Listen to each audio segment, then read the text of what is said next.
To implement our own web service using WCF, the first thing we have to do is add our own methods to the generated interface class.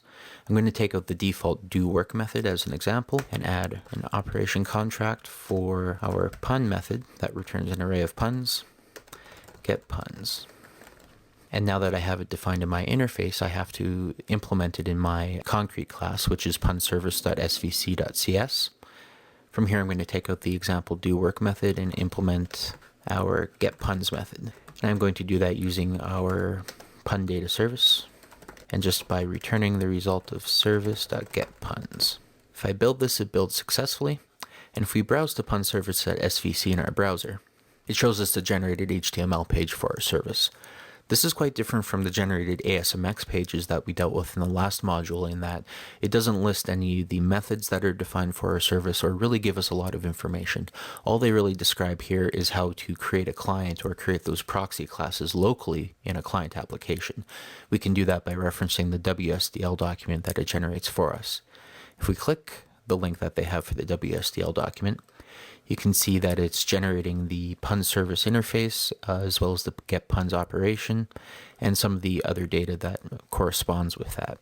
The first WSDL document that they generate actually refers to other generated WSDL documents. If you wanted to see everything all together, you can go to single WSDL, which will show the response and request objects, as well as the method definitions and the bindings. So unlike the ASMX web service, the generated HTML pages for our service don't really give us a way of testing or verifying our methods. Luckily, they have a utility built into Visual Studio to do that for us.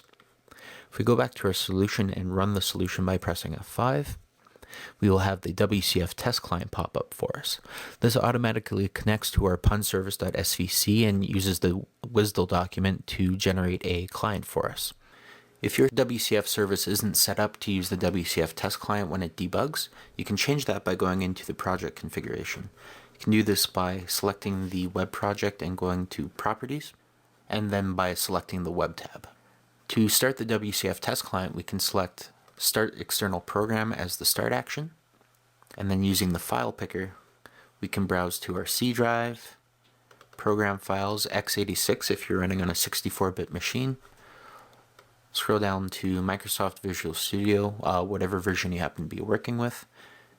From here, you can go to Common 7, then the IDE folder, and within this folder at the bottom, you'll see a list of executables. We're looking for WCF test client.exe. If you double click that, it will select the file. From there, we need to pass it the service that we want to work with. So using the default settings, which you can see at the bottom here, we can copy that for the command line argument and then add the name of your service. In our case, it's punservice.svc. If you save this and then hit debug by either hitting the button at the top or hitting F5, it will automatically start the WCF test client.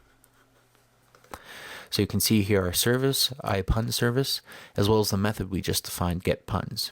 If we double click getPuns, it's going to bring up a form for us similar to the generated HTML form from the ASMX web services, in which we can type a request and we'll see what the response we receive back will be.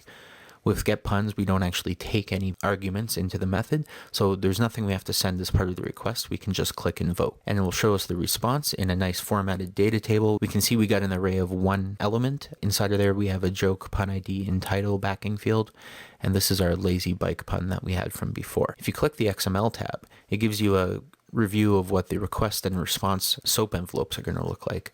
The request envelope is generated by the client, and the response envelope is what we received from our WCF web service. So using this, we can implement our other four methods. And you can see here it's not much different from a normal interface in C#. We just have the service contract and operation contract attributes. Other than that, we're passing in integers and pun objects and returning void on those last three methods. Of course, because we have an interface, we need to implement that interface. So I'm going to implement it using our pun data service. And now we have all 5 of our methods implemented in our web service. Again, if we browse to the SVC page and go to the single WSDL file, if we scroll down, we can see all the request and response elements for our SOAP envelopes, the input and output messages, and our 5 methods as defined by our service. This is all generated for us by WCF by using the service metadata configuration in our web config file, as well as those service contract and operation contract attributes. Of course, we can't test from there, so if we run our app by using the WCF test client, it updates its reference to the service and lists all 5 of our methods that we defined. getPunById actually takes an ID parameter, and it gives us an opportunity to set the value of that ID parameter here. If we set it to 1, we can see that we get the specific pun back for ID 1.